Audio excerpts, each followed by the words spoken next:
Bonjour à toutes et à tous. Une petite précision avant l'épisode du jour. Il a été enregistré début décembre pour sa sortie initiale au cinéma. Et puis finalement, cette sortie a été annulée.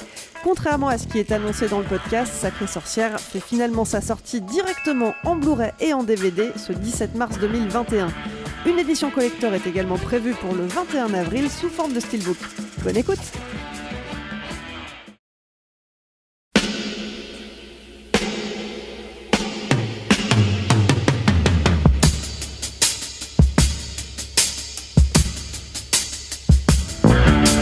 Votre copain Jack Burton, il regarde l'orage bien droit dans les yeux et il lui dit: T'es si tocard que tu passerais pour un chef-d'œuvre de l'art moderne. Madame, je n'écrirai rien sur ce film, c'est une merde. Merde. Ce sont les gars qui se prétendent normaux qui vous déçoivent. Les dingues, ça ne fait jamais peur.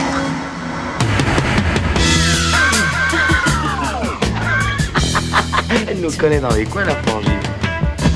Bonjour et bienvenue dans Sale temps pour un film, le podcast qui fait la pluie et le beau temps sur le cinéma. Moi c'est Clémence et chaque semaine, avec mes acolytes, on fait le point sur l'actu ciné en se penchant sur la sortie du moment, que ce soit en salle ou sur les plateformes de streaming. Aujourd'hui, pour cet épisode de Noël, j'ai le plaisir de retrouver Eric. Bonsoir Clémence. Rafik. Salut. Yannick. Salut. Stéphane. Salut Clémence. À la technique, c'est toujours Alain. Salut Clémence. Et c'est la Tex qui s'est occupée de l'habillage sonore. Cette semaine, on vous parle du nouveau film de Robert Zemeckis, Sacrée Sorcière. Adapté du roman de Roald Dahl, il raconte l'histoire de Bruno, un jeune orphelin qui vient vivre chez sa grand-mère. Le petit garçon et sa mamie partent en vacances dans un hôtel en bord de mer, pile au moment où se tient en secret un grand colloque qui réunit des sorcières du monde entier autour de leur grande chef. Alors contrairement au roman initial, là l'histoire se déroule en Alabama en 1967. Dans le roman de Roald Dahl, ça se passait en Angleterre dans les années 80. Et ce roman avait déjà été adapté par Nicolas Roeg en 90, avec Anjelica Huston dans la peau de la sorcière en chef. Dans la version 2020, c'est Anna Thaouet qui reprend le flambeau. Alors, qu'en pensent nos chroniqueurs ? C'est l'heure du moment pyramide dans la critique express. Si vous deviez donner votre avis sur le film en un seul mot, ça serait quoi ? Monstrueux. Emmêlé. Performance. J'utilise un terme parce que Yannick, il a pas réfléchi du tout. Il était en train de faire qu'est-ce que je vais trouver quoi. J'y pense jamais à ces putains de mots. Mais c'est là. vrai que moi, j'y pense pas trop non plus sur celui-là. J'y ai pas trop pensé. Mais je dirais performance, mais c'est cohérent avec le cinéma de Zemeckis. Ah, je vais dire mon expression favorite. Mi-figue, mi-raisin. Doux amer. Gaffe, tu l'as déjà utilisé. Ah merde, Au bout de ça va trois. être ça à chaque fois. À chaque fois qu'il réfléchit pas, il dit mi-figue, mi-raisin. Tous les clichés de mauvais critiques français. Mi-figue, Exact. mi-raisin. Voilà. Doux amer. Doux amer. Pétillant. Pétillant. Un bon film du samedi soir. Donc, Pour amateurs du genre. C'est Noël. Je suis pas persuadée pour autant que vous allez être super gentil avec ce film. On va le voir tout de suite. Pas être trop méchant. C'est À part Rafik. méchant, il va être C'est méchant. moi qui je serai le schtroumpf grognon de cette émission. Ça va être la négation de l'épisode sur Manque. C'est ça.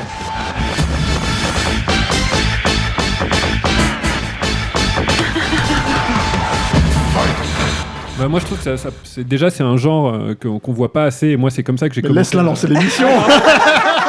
Voilà. Bon, je vous préviens, maintenant je vais faire la gueule du coup. Non, mais pour la peine, on va commencer avec quelqu'un d'autre.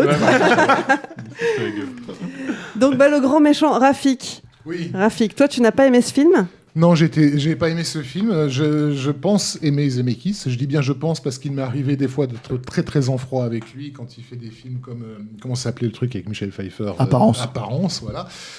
Quand en fait quand il se perd dans ses propres tics de mise en scène. Zemeckis, c'est quelqu'un qu'on sait qui a toujours, enfin, je pense qu'on devrait le savoir, qui a toujours fait avancer le cinéma dans une certaine direction, qui est obsédé par l'idée d'obtenir des effets visuels parlants et donc du coup de travailler les effets spéciaux en vue de créer une imagerie qui puisse parler d'elle-même. Des fois, ça envoie dans des voies sans issue. Parfois, ça donne des miracles à côté de ça. Moi, je suis un grand partisan de toute sa vague performance capture, notamment sur un film comme Beowulf, etc. Je sais qu'il est très critiqué encore aujourd'hui pour ça. Et je regrette qu'il soit revenu à un cinéma entre guillemets live, ce qui n'est pas du tout le cas en réalité de The Witches, qui est un film qui est, comme tous les films de Zemeckis, qui a été pratiquement fait en post-prod plus que sur le plateau. Mais à chaque fois, il arrive à mêler son avancée technologique avec un vrai fond, un vrai propos de fond. Il cherche à atteindre quelque chose qui était inatteignable avant. Et là, dans The Witches, je vois même pas ce qu'il cherche à atteindre en fait. C'est-à-dire que le film commence avec des propositions. Et ces propositions-là, elles restent vraiment en suspens. Le film commence plutôt bien. Bon, déjà parce qu'il y a une très belle photo, c'est superbement cadré, etc. Donc, ça, vu le contexte actuel, ça fait toujours plaisir de voir des films qui sont faits par des cinéastes. Avec un plan qui joue sur une idée d'inversion qui est assez chouette, puisqu'on a un flashback qui fait découvrir le gamin dans une voiture avec de la neige, des flocons de neige qui sont en train de monter vers le haut de l'écran, avant qu'on comprenne qu'en fait sa voiture est retournée et qu'il a survécu à l'accident qui vient de tuer ses parents. Donc quand un film commence comme ça, tu te dis bon, là j'ai un mec qui va me raconter une histoire avec des images, etc.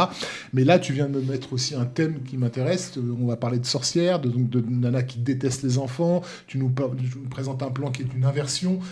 Donc tu vas jouer sur ce concept même de l'inversion de ce qui est beau devient laid, de ce qui est laid devient beau, etc. Bon, bref, apparemment pas du tout.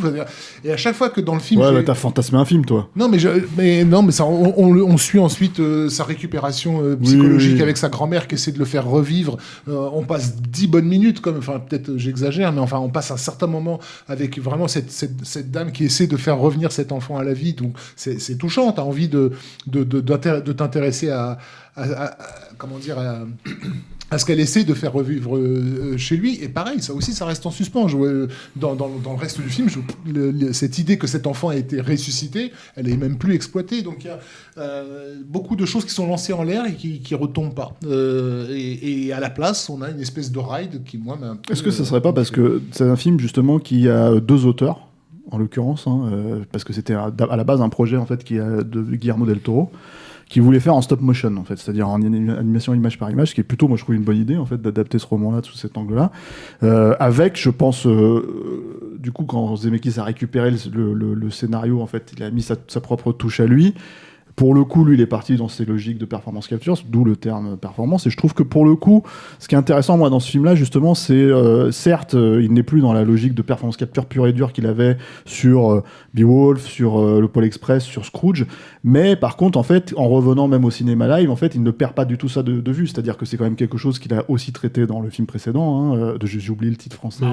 Marwen, c'est ça, ouais. Bienvenue à Marwen. Et bon, certes, de manière plus cohérente, puisqu'en fait on avait un monde de poupées et un monde réel, et du coup une vraie distinction, on va dire, entre les deux méthodologies, disons, de cinéma, enfin je sais pas. Mais là, en fait, ce qui est intéressant, c'est que tu sens qu'il y a encore des restes du cinéma de Del Toro. Je pense en fait que le setting, justement, en Alabama dans les années 60, je pense que ça vient de Del Toro. Voire même le casting de l'actrice. Évidemment, puisqu'elle était dans la forme de l'eau. Mais en fait, avec quelque chose de l'ordre d'essayer de faire un film plus sage, peut-être moins, comment dire, et en fait, même si Zemeckis peut le faire, moi je trouve que j'ai un problème surtout avec la fin, moi. Tout ce que tu avances sur ce qui existe au début, c'est vrai pour moi, et ça me suffit quelque part à m'emporter. C'est-à-dire, je me dis, ok, ces personnages existent, j'y crois, ils traitent ce sujet-là. Moi, j'ai plus un problème avec l'idée qui est dans le roman, hein, en plus, c'est ça qui est assez dingue, en fait, que dans la fin, il faut absolument, malgré le fait qu'on garde l'idée initiale, et là je spoil en fait pour ceux qui connaissent pas le roman, en fait, que l'enfant reste une souris, puisqu'ils sont transformés en souris, il faut absolument tempérer le mal-être qui est généré en fait par le roman, et c'est-à-dire vraiment faire mais c'est trop cool d'être une souris, on a un parc d'attractions, je vais mourir vite. Non mais on a un parc d'attractions à nous, on a etc., ce genre de choses. Moi ce que je dirais par rapport à tout ça, c'est que déjà on a du bol en fait de le voir aussi au cinéma. C'est-à-dire que en fait chez nous en France ça sort en salle, jusqu'à preuve du contraire au moment où on enregistre, parce que je sais pas si voilà, mais en fait ça sort en salle, alors qu'aux États-Unis c'est un truc qui a été embarqué directement et qui est présenté comme un film HBO original Max, je sais pas quoi, pour leur plateforme de streaming, ce qu'il faut. C'est un vrai pur film de cinéma. Je veux dire, et quand je disais en faisant une blague que ça serait l'épisode, comment dire, bizarro de Manque, voilà, pour le coup, ça a été pensé pour être diffusé en salle. Bah, ça a été fait comme ça, et voilà. Donc, tout ça, en fait, si tu veux, ça se retranscrit. C'est pas seulement, je trouve que c'est pas seulement que c'est cool, il y a des mouvements de caméra, il y a une belle lumière. Je trouve que justement, en fait, si tu veux, ça manque vraiment, à mon sens, en fait, aujourd'hui, quoi. Et c'est pas juste, c'est beau, tu vois, ça fonctionne, quoi. Et ça fonctionne dans ce que Zemeckis fait de manière générale, en fait, dans son utilisation du truc, quoi. Après, pour moi, le problème, c'est que Zemeckis a beau essayer de faire un film. Toi, Eric, tu as utilisé le terme monstrueux. Il a beau essayer de faire un film qui n'est pas monstrueux, il n'y arrive pas. En fait, c'est un film qui est quand même monstrueux. Elle n'a pas la classe dans J.K. Houston, Anna Hathaway. Mais il y a quelque chose de profondément malsain, en fait, dans son personnage. C'est-à-dire le sourire carnassier, la façon dont il utilise. Pour moi, ça, je pense que c'est une idée de Zemeckis. Et je pense que s'il n'avait pas justement fait ce passage par la performance capture, il n'aurait pas réussi ce genre d'éléments, en fait, dans le truc, quoi. Le Chelsea Smile, on appelle ça. Le Chelsea Smile, ouais, à la Alice, ouais, et puis à la Alice, tu pensais au chat de Cheshire Cat. Ouais. Et en fait,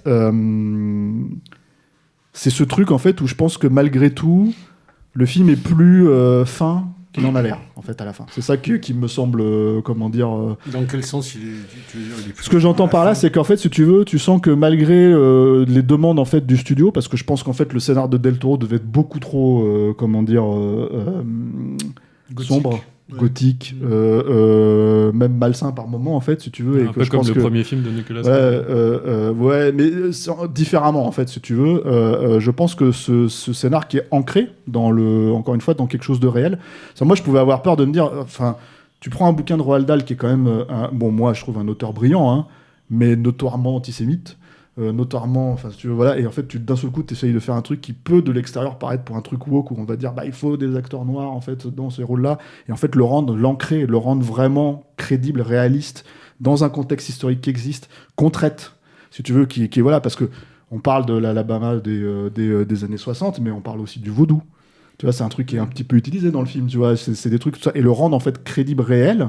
Que ça fonctionne, en fait, que tu crois et que tu n'as pas du tout l'impression d'un seul coup que c'est une obligation du studio, une note du studio qui dit là il faut un enfant noir, là il faut une maman noire, là il faut ci, il faut ça, etc. Parce que c'est comme ça, voilà. Là pour le coup c'est organique. C'est organique.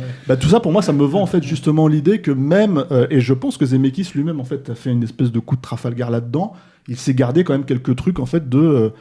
c'est du numérique, je fais des trucs mais ça va être malsain. Il réussit pas toujours son coup, hein, qu'on soit clair. Moi, la scène de la soupe, c'est raté, pour le coup. Je trouve que c'est un des moments où je l'attendais, et en fait, c'est dommage, quoi. Parce que ça aurait pu être beaucoup plus malsain, effectivement, comme dans Nicolas Roeg, où là, c'est vraiment dégueulasse, mais bon, c'est parce que c'est à base de courses focales déformantes et tout ça. Et puis c'est le climax dans le film de c'est le vrai climax, alors que là, c'est vraiment une scène de 2 minutes, quoi. Mais voilà, tous ces trucs, en fait, où tu joues avec un personnage, en fait, qui tu vois, un personnage comme Anna Hathaway, en fait, qui pour moi à la base est assez quelque part pour être assez insipide quand tu la compares à Angelica Houston, pour être assez insipide quand tu la compares au personnage dans le roman. En fait, il arrive à lui donner justement une espèce de chair malgré tout, en fait. Moi, je dirais trouve quelque part malsaine, en fait. Mais ce que je trouve étonnant, c'est que comment dire, enfin moi, c'est ce que je veux dire par là, c'est ce que j'entends pour insipide, juste pour te dire, pour terminer, c'est en gros. Une version édulcorée des tripes de Tim Burton à la Mars Attacks, ou ce genre de choses, c'est ça que je veux dire. Non, j'entends. Ouais, ce qui me surprend dans le choix de casting d'Anna Hathaway, c'est que pour un personnage comme ça, on s'attendrait à une comédienne, qui soit crédible dans l'idée qu'elle puisse tuer des enfants. J'aurais vu Meryl Streep dans le film. Bon, j'ai aucun problème à croire que Meryl Streep puisse buter des mômes. Donc du coup, et c'est aussi le cas dans. Elle l'a fait dans le choix de Sophie, voilà. Malgré elle. Il aurait fallu Isabelle Huppert. Mais Anna Hathaway, quels que soient les rôles qu'elle interprète, elle a toujours porté, en tout cas pour moi, ce regard au contraire d'une victime. Moi, je vois Anna Hathaway, j'ai l'impression que quelqu'un l'a traumatisée, qu'on lui a fait beaucoup de mal quand elle était gamine. Elle a des yeux qui supplient, en fait, et donc du coup il y a quelque chose qui est un peu off, un peu faux dans la façon avec laquelle elle joue au juge Doom, puisqu'apparemment c'était son modèle de jeu sur ce personnage-là. Là, pour le coup, ça fait vraiment exagéré, théâtral, et pas du tout dans Moi, je pense dans que, le en ton. tout cas, pour moi, par la performance capture, il vend le personnage. Ouais. Et j'ai aussi, et je suis Enfin, par surprenant de la part de son Zemeckis, apport de un Zemeckis. gros problème avec le gamin. Ah oui Ouais, moi, je trouve super. Je le trouve complètement transparent aussi. Le Ouais, gamin il qui porte- il s'appelle porte- Jazir Kadim Bruno. Oui, il a Jazir un côté, il a un côté maladif d'entrée qui est que moi je trouvais assez intéressant. Mais moi je suis assez d'accord avec ce que tu dis et j'appuie ce que dit Steph, c'est qu'il y a une vraie bascule par contre. C'est-à-dire c'est la bascule, elle arrive clairement quand il deviendra. Donc là où je suis emmerdé, mais je suis un peu emmerdé comme tu l'es, c'est que je serais pas aussi rude sur le film parce que d'abord effectivement c'est un sacré film de metteur en scène et que moi j'ai vraiment adoré la première demi-heure. Je suis vraiment rentré dedans à fond les bananes. Là, pour le coup, on parlait de manque la dernière fois, mais il y a plus d'émotion en 25 secondes chez Zemeckis que j'en ai sur 2h20 chez Fincher. Que c'est... Moi qui ne me rappelais absolument pas du Nicolas Roeg que j'avais vu il y a très longtemps, il y a quand même quelque chose, effectivement, comme le dit Stéphane, d'assez monstrueux, d'assez dark. Il y a quand même... C'est Eric. Moi, je fais la gueule. Mais non, mais je veux dire, pour un film pour les gosses, entre guillemets, c'est quand même assez hardcore. C'est-à-dire, il y a cette dimension... même si c'est pas appuyé, Amérique ségrégationniste, à travers les flashbacks, si tu veux, il y a sur lequel ils ont la bonne idée de pas insister. de pas insister, exactement. On la voit arriver à l'hôtel, mais tout le monde la regarde en se disant mais voilà. qu'est-ce qu'elle vient foutre là, C'est et ça. en même Et temps, ça ils s'arrête jouent- net. Mais en même temps, Voilà, cette notion c'est ça. voilà, donc le racisme et donc tu vois clairement que qui plus est dans une période qui se voudrait woke comme la nôtre, toute cette question de la différence, tout ça, elle est soulevée. Là où je réfléchis en parlant, en rebondissant sur ce que tu dis, parce que j'ai eu le même sentiment. J'ai eu le sentiment qu'une fois qu'il se transformait en rat, le film perdait tout son intérêt, c'est-à-dire tout ce qu'il avait réussi à placer avant n'était pas traité. On part dans un rail exactement comme tu l'as dit, avec même des petits clins d'œil genre un Ratatouille à droite à gauche, c'est-à-dire que tu rentres dans l'attraction Disney là, avec l'attraction Ratatouille, t'as l'impression d'avoir exactement la même chose. Ce qui n'enlève pas des instants qui sont incroyables, c'est-à-dire le rapport d'échelle dans les décors sont super bien foutus. Il y a vraiment D'ailleurs, c'est bizarre parce que le film, à ce que j'ai compris, n'a pas été tourné en 3D. Moi je croyais que si, en fait, ou je dis une connerie, mais il me semblait. Sur les fiches techniques, je le vois pas. Mais Non. t'as l'impression que t'as plein d'effets 3D. Bah t'as l'impression que t'as des effets 3D quand même. Quand hein. il se transforme en souris, là, c'est vrai. Bah ouais, que quand il monte la caméra, il Dès retourne l'instant où ils se derrière. mettent à courir entre les jambes des gens dans les hôtels et tout ça, c'est Ouais. vrai que tu- Après, il faudra vérifier Non, mais- si c'était prévu pour de la post-prod, mais en fait, ça me paraît très étrange de la part de Zemeckis. Non, mais quoi, ce que je voulais juste dire, parce que je laisse une question en suspens et peut-être certains auront une réponse que je n'ai pas encore. Je trouve qu'il y a trop d'indices donnés en termes d'image, en termes de structuration du récit par rapport à l'image. C'est-à-dire qu'à partir du moment où ils deviennent des rats, on rentre dans le cartoon. Mais vraiment, t'as l'impression que tu te retrouves dans, limite, la première scène de Roger Rabbit. Il introduit son film avec un projecteur, avec des caméras, tu vois, avec tout de suite une mise en abîme, encore une fois, du matériau filmique. Et j'arrive pas à l'analyser, mais il y a comme un devenir image. Si tu vois ce que je veux dire, du protagoniste, comme si la différence se dissolvait dans les nouvelles images où tout d'un coup ces gens différents deviennent des rats qui se ressemblent entre guillemets, hein, je veux dire. Et j'ai été très et pourquoi je dis ça? Parce que je ne sais pas où il voulait en venir, mais je me dis, connaissant ce mec, tout ce qu'on a apprécié avec ce mec, tout, même dans des films qui ne parlent pas de cinéma, où il y a tout le temps une réflexion sur l'image, je passerai en particulier au film qu'il avait fait avec le type qui marchait là entre les tours. The Walk. Non, The Walk, un film que j'avais adoré malgré le français.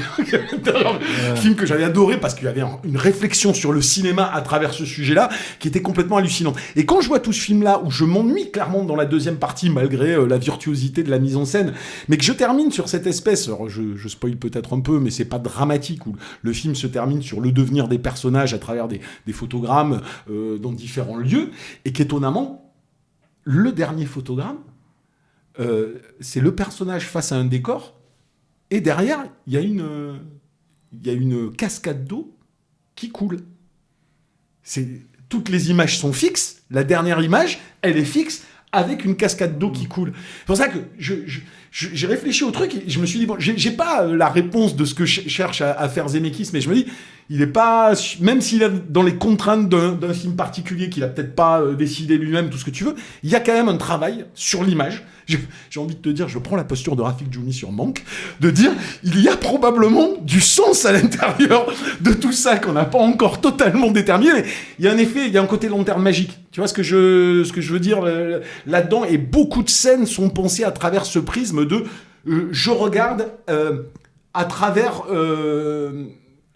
un écran. C'est comme ce côté, je suis derrière un rideau quand je regarde les sorcières et je les vois apparaître, je les vois se transformer à travers ce prisme-là, qui n'est pas un prisme direct.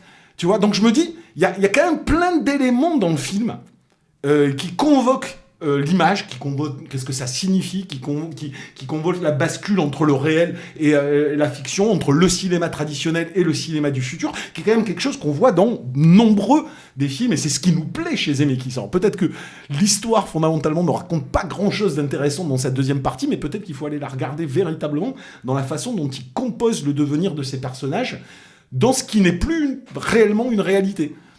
Voilà, donc c'était juste une réflexion. Mais surtout, je pense que ce film, il faut voir aussi que c'est un film pour enfants.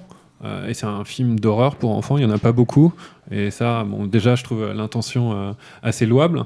Et je pense que, quand même, il y a des trucs qui réussissent énormément.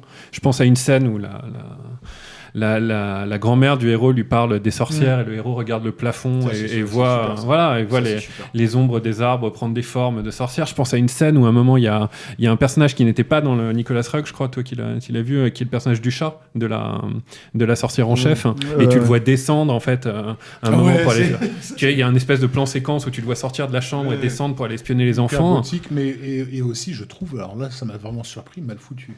Ouais, c'est vrai qu'il est. Oui, mais alors déjà, je suis désolé, mais moi, j'ai un chat. Bon, tu vois, donc un chat, c'est super difficile à faire. C'est comme les bébés. En numérique, c'est pas possible. Tu peux pas acheter. Il y a tellement d'humanité dans un chat. Il y a tellement de vie. Le truc, c'est que tu peux pas faire un chat. Par rapport à Zemeckis, on a un niveau d'exigence forcément. Non, mais là où il a raison. On aurait dit le chat de Sabrina. Non, mais là où il a raison. Il ressemblait au chat de Sabrina. Non, mais là où il a raison. Trafic, c'est qu'au-delà. L'animation du chat me semblait fausse. Toi, t'as une référence qu'on n'a pas là.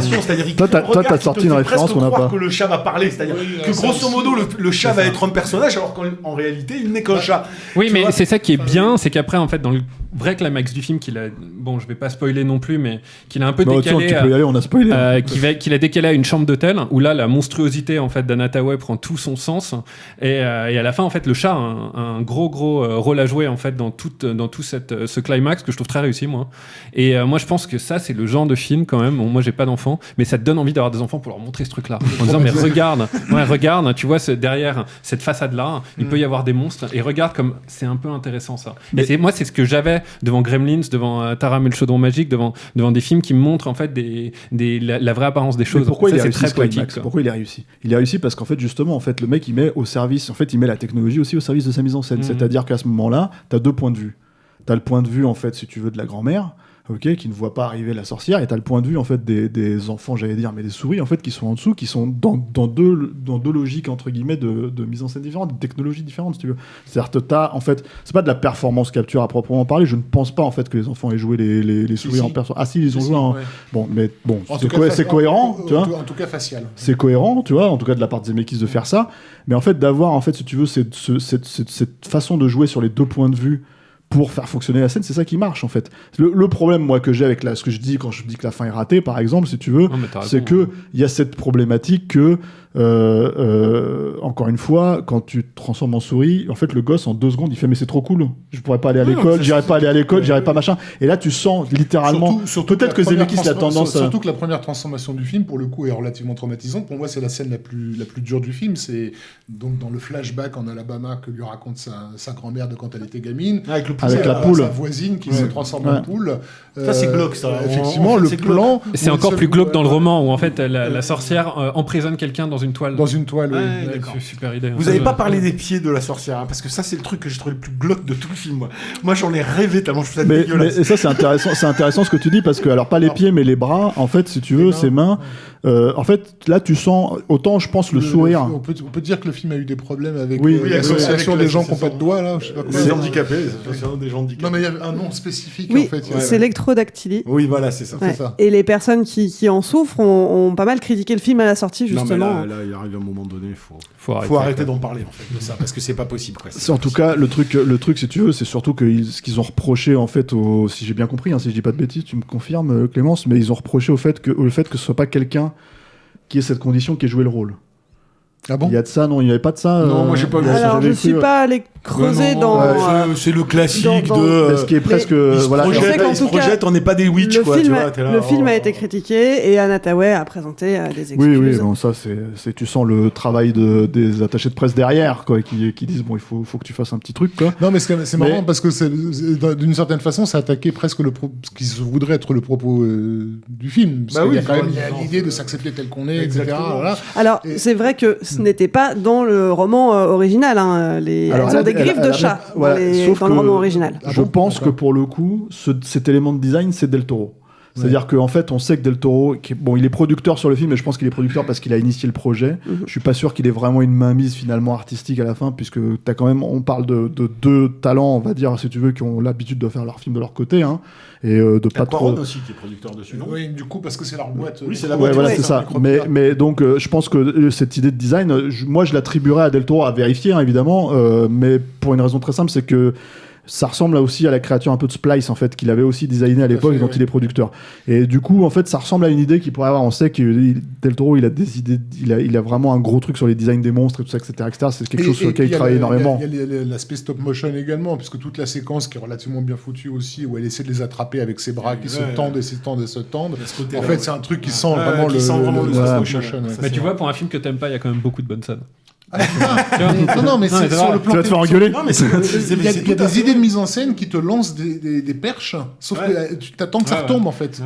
Non, il y a un manque de consistance, de progression du propos. Mais nous, on aime l'émotion, Rafik, on aime l'émotion, nous, tu vois, c'est tout. Mais ça n'empêche pas que la première partie, je répète, moi je la trouve vraiment méga réussie, quoi. Mais vraiment. Mais est-ce qu'il n'y a pas un souci justement par rapport aux matériaux d'origine ? Le fait que ça s'appuie quand même sur un roman, et un roman culte en plus, c'est pas un petit roman que personne connaît, c'est Roald Dahl, il a été édité, il est dans toutes les bibliothèques de Français de Navarre. Moi, je l'ai lu quand j'étais gamine. Et le fait que s'attaquer à un monstre de la littérature pour enfants, c'est pas aussi y aller en marchant sur des œufs et en se disant comment je fais pour coller au roman originel tout en imprimant ma patte perso.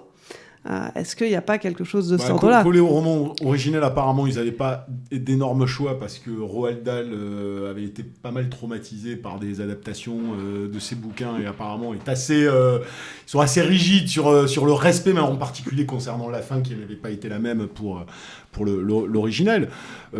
Mais bon, voilà, je pense pas qu'il y ait une pression à ce point-là, quoi. Enfin, bon, non, mais est-ce qu'il n'y a pas une tentative dans la première partie, peut-être impulsée par Del Toro, mais de raconter une autre histoire en plus, et puis que finalement, quand on rentre dans le dur et quand le héros se transforme en souris, on retombe vraiment sur du classique.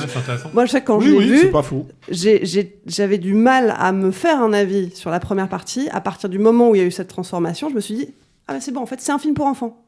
Et à partir de là, tout était très clair. Mais tu vois, il y a un truc qui est intéressant quand tu regardes un film comme ça, si tu veux, c'est que c'est intéressant de faire un comparatif, même si je trouve que en fait, les deux films ont leur mérite, hein, chacun de leur côté, avec justement la version de Nicolas Roeg. Nicolas Roeg, c'est une version qui a été un bide à l'époque, qu'ils ont mis d'ailleurs un temps fou à sortir en salle. Chez nous, c'est même pas sorti, c'est sorti en vidéo.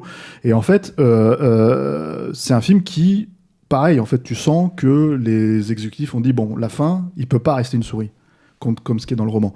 Sauf que la fin, en fait, dans le Nicolas Roeg, je la trouve beaucoup plus cohérente, malgré le fait qu'il reste pas une souris, que celle, finalement, du Zemeckis, où tu sens, en fait, le renoncement. C'est-à-dire que oui, on reste fidèle, c'est vrai. Mais au final, on reste pas fidèle au ton.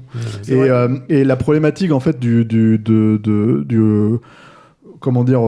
roman, c'est que quelqu'un comme Roald Dahl, en fait, c'était quelqu'un qui avait un espèce de... Je dirais pas que c'est du cynisme en fait, mais il avait quelque chose de très, ironique. C'est-à-dire que c'était des romans pour enfants, mais tu pouvais clairement les lire comme un adulte. Enfin, oui, il y avait plusieurs degrés de lecture. Et voilà, c'est ça. Et en fait, le truc, c'est que du coup, je trouve que justement, en fait, en essayant de rester fidèle à cette logique-là, même si pour moi, le récit reste relativement fidèle, hein, c'est juste les éléments en fait de toile de fond qui changent en fait, mais ça reste plus ou moins fidèle à ce que ça raconte.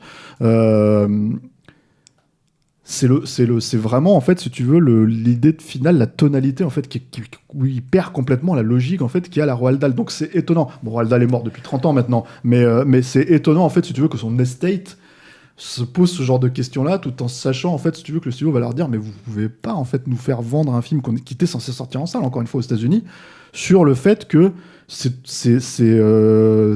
down à la fin, il reste une souris.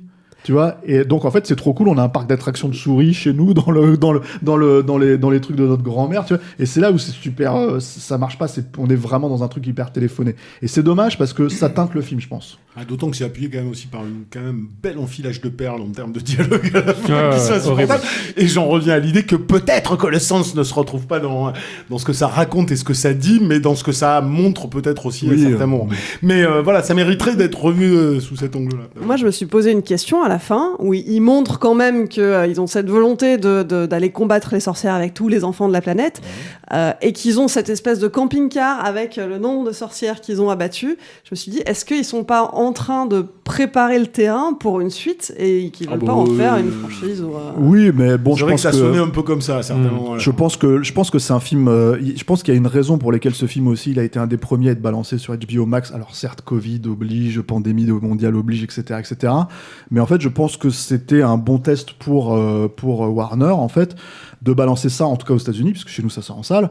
Mais en fait, tout simplement pour se dire, on l'envoie au casse-pipe. Je pense que c'est un film qui pose quand même problème. C'est-à-dire que, en gros, pas forcément sur ce que tu viens de dire, sur cette fin-là, en l'occurrence, hein, mais je pense qu'ils savaient qu'ils n'auraient pas une fin. Je pense qu'ils savaient qu'ils n'auraient pas une vraie franchise avec ça.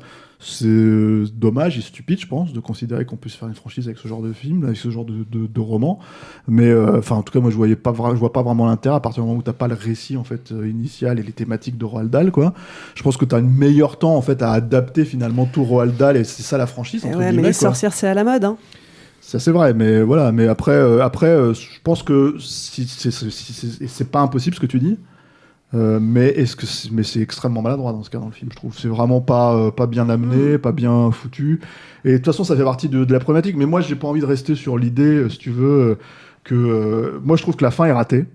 Mais j'ai pas envie de rester sur cette idée-là sur le film. Je trouve le film a vraiment des mérites, à lui, des mérites d'adaptation, des mérites encore une fois de mise en scène effectivement, et de jouer en tout cas sur l'échelle du suspense et de la terreur en fait, si tu veux, avec ces deux jeux de mise en scène différents. On parlait de la scène finale, tu vois, du climax avec le chat et tout, d'arriver à vendre en fait des trucs sous couvert de comme c'est du numérique en fait, les gosses ont l'habitude, tout ça, etc., et quand même mettre des trucs un petit peu dégueulasses. Moi, elle me fait un peu peur, hein, Anna Thaoué dans le film par moment, quoi. On est à la limite en fait. Ouais, là, elle a un truc de dégueulasse. Il y a peut-être ce truc. Bah, vas-y, excuse-moi. Non, je t'en prie, mais t'as tout à fait raison dans ce que tu dis. Et c'est ça que j'aime bien quand même chez Zemeckis, c'est que même quand il rate un film, c'est jamais chiant. C'est-à-dire que c'est un mec qui va réfléchir quand même à chaque fois, à chaque scène. Ça dépend pour des films, comment. Hein. Ouais, mais en général quand même, c'est un réalisateur qui pense beaucoup au public. Et moi, son film là, quand on se demandait en fait si c'était un vrai film de Zemeckis, moi ça me faisait beaucoup penser à La mort vous va si bien aussi, où t'as vraiment ce genre de travail en fait sur la plastique des femmes et la monstruosité qui va derrière. Mais qui est un film qui est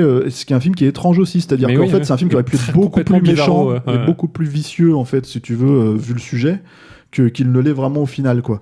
Et pourtant pour le coup c'était pas un film pour enfants, La mort va si bien. Alors que là pour le coup je trouve que pour un film pour enfants, justement, alors d'une autre manière que le Nicolas Roeg, parce que Nicolas Roeg a aussi ses mérites là-dessus. Voilà, on n'est pas en fait dans ce que fait Tim Burton ces dernières années, tout bêtement, quoi. C'est-à-dire vraiment des trucs pour un film pour gosses quand même. Hein. Moi, je trouve ça reste chaud quand même pour un film. Pourquoi ça ? Et puis il y a un truc qui me fait me poser question aussi, c'est quelque part. Bon, on a dit peut-être qu'il est parti sur ce truc-là aussi parce que son précédent Marwen, c'est bidé totalement. Mais en fait, il raconte la même chose que Marwen ont moins bien, en fait, fondamentalement. C'est-à-dire que Marwen a toute cette même notion de deux univers, de l'univers de l'image, de la monstruosité, en plus avec de la violence exacerbée dedans, d'un personnage différent qui va assumer sa différence au final, tout ça dans un contexte sociologique aux États-Unis qui est Happy aussi, qui est pas le même que celui des sorcières, mais tout y était déjà, en fait. Tu vois, donc quand bien même tu voudrais aller derrière et te dire je veux me refaire une virginité marketing, quoi, entre guillemets, je trouve ça étonnant qu'ils partent sur quelque chose qui raconte la même chose. Et peut-être qu'aussi il n'y a pas l'impulse qu'il pouvait y avoir et qui rendait si cohérent Marwen jusqu'au bout et qui en faisait un film pour moi extrêmement riche. Et puis un film sur son cinéma, quand il citait explicitement Retour au futur. Oui, tout mais ça va plus loin que ça. Pour moi, le film allait plus loin que ça et je le trouvais vraiment. J'ai vraiment été, moi, transporté par Marwen. Et là, je me dis, c'est comme si. Tu vois, c'est comme s'il prenait la même chose et puis, je vais le faire plus vite, entre guillemets, tu vois, ou sans m'approfondir dessus, quoi. Moi, je rajouterais juste sur ce que tu dis, Yann, en fait, que vraiment, en fait, quand j'utilisais le terme de performance là-dessus, ce qui est intéressant, c'est que je pense que ce film-là, si justement il n'était pas passé par le cadre de la performance capture, il n'aurait jamais existé sous cette forme-là, et sous cette forme plus fine, en fait, je trouve, encore une fois. C'est-à-dire, oui, effectivement, tu peux essayer de faire un film pour enfants, tu peux essayer de faire un film pour le studio, tu peux essayer de te racheter une comment t'appelles ça, une conduite au box-office. T'es quand même toi-même et tu peux pas t'empêcher de le faire dans ce qui pourrait fondamentalement être un film de commande, en fait. Tu vois, et en l'occurrence, si tu veux, il ne s'empêche pas de le caviarder de ses propres obsessions, ça se voit, ça se sent. Jusqu'au bout. Je suis d'accord. Moi, au début, je me disais, c'est cool, je vais voir un Babe 2. Et puis en fait, caricature, mais c'est dans l'idée, tu vois, c'est-à-dire, je me suis dit, oulala, je vais voir quelque chose qui va aller loin. Et effectivement, comme l'a dit Rafik dès le début, rapidement, à la moitié du film. Mais tu mets le doigt sur un truc, Yannick, quand tu dis ouais, c'est peut-être un peu chaud pour les enfants ce film-là, mais souviens-toi, quoi, c'est comme ça qu'on a commencé la cinéphilie. C'est-à-dire regarder des films qui n'étaient pas exactement pour nous, tu vois, et on les regardait, et c'était cool, les films interdits au moins de 12 ans quand t'avais 10 ans. Ne sont pas les gosses qu'on était. Et donc moi, ça a connecté avec ma cinéphilie de môme, en fait, ce film-là. Donc j'ai du mal. Et après, c'est vrai qu'il y a des gros morceaux qui sont ratés. Oui, mais il y a plein de qualités. Mais moi, je suis d'accord, il y a énormément de qualités. Voilà, il y a un monstre bizarre. Donc du coup, j'aime. Déjà. Alors, en fin de compte, Sacré Sorcière, est-ce qu'on va le voir ou est-ce qu'on va pas le voir? Super intéressant. Puis chez Zemeckis, on va voir tous les Zemeckis, on discute pas. C'est un des rares grands qui reste. Sauf Seul au monde. Faudrait le montrer à un enfant. Faudrait le montrer à un enfant pour voir si ça le traumatise. Ça, j'aimerais bien. On va demander à Sacha, la petite Sacha. Non, mais moi, je te dis, je le montre même pas à mon fils. Je sais que ça le traumatise. Ouais. Bon. Mais ce qui va le traumatiser, c'est les pieds. Ça, t'es en train de projeter, là. T'es comme t'es en train de projeter, quoi. On espère qu'on aura des retours des enfants qui nous écoutent sur le répondeur de Ça le temps pour un film. À noter aussi, petite précision, que si vous aimez l'histoire, que vous avez aimé le roman, il a été adapté par Pénélope Bagieux en bande dessinée et il est sorti cette année chez Gallimard. Et donc, si vous avez vu ce film, qu'est-ce que vous en avez pensé? Est-ce que vous aussi, vous avez gardé votre âme d'enfant et est-ce que ça vous a plu? Est-ce que ça vous a rappelé des souvenirs? Ou au contraire, est-ce que vous avez fini par vous cacher sous votre couette parce que ça vous faisait trop peur? Donnez-nous votre avis sur le répondeur de Capture Mag. Pour ça, il suffit de nous laisser un petit message vocal via Messenger. On le diffusera dans le prochain épisode. La semaine dernière, on parlait d'Un prince à New York 2, la suite du film culte des années 80 avec Eddie Murphy. Une suite dont on se serait franchement passé à en croire les membres de l'équipe. Mais nos auditeurs, ils en ont pensé quoi? Alain, répondeur.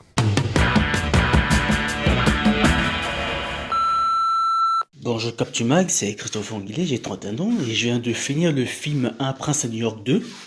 Alors moi j'ai pris un petit plaisir à voir ce deuxième volet. Après bon, les petits cameos, on aurait pu quand même s'en passer quand même. J'ai bien rigolé, pas plus rigolé que le premier, mais malheureusement ce que je peux dire c'est que Eddie Murphy ne fait que... Salut Capture Mag, par rapport à Un prince à New York 2, si je devais résumer le film en un mot, ça serait prédestiception, mélange de prédestiné et déception, quoi. J'ai vachement pensé à la suite des Trois Frères, les Trois Frères le retour, où on mise sur un gros succès public et critique d'une comédie, on revient quelques années après et on reprend exactement beaucoup de mêmes gags, la même formule, quoi, pour faire vachement moins bien, quoi. Du coup, voilà. une déception, une de plus. Dommage parce que Eddie Murphy avait fait un retour fracassant avec My Name is Dolemite. Voilà, gros bisous à toute l'équipe. Merci pour ce que vous faites et ciao.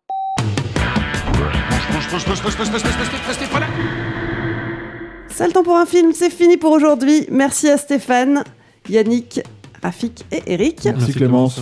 Merci. Pour suivre les prochains épisodes, rendez-vous sur Acast, SoundCloud, Spotify, Deezer, Apple Podcast et toutes les autres plateformes. On dit un grand merci aux auditeurs et aux tipeurs. Ce projet existe grâce à toutes les personnes qui contribuent sur le Tipeee de Capture Mag. Si ça vous a plu, n'hésitez pas à nous donner un petit coup de pouce. Et puis pour nous soutenir, vous pouvez aussi nous relayer sur vos réseaux sociaux préférés. On est présent sur Twitter, Instagram, YouTube et Facebook. Parlez de nous à vos amis et mettez-nous des étoiles sur les applis de podcast. On se retrouve dans une semaine. En attendant, portez-vous bien et joyeux Noël.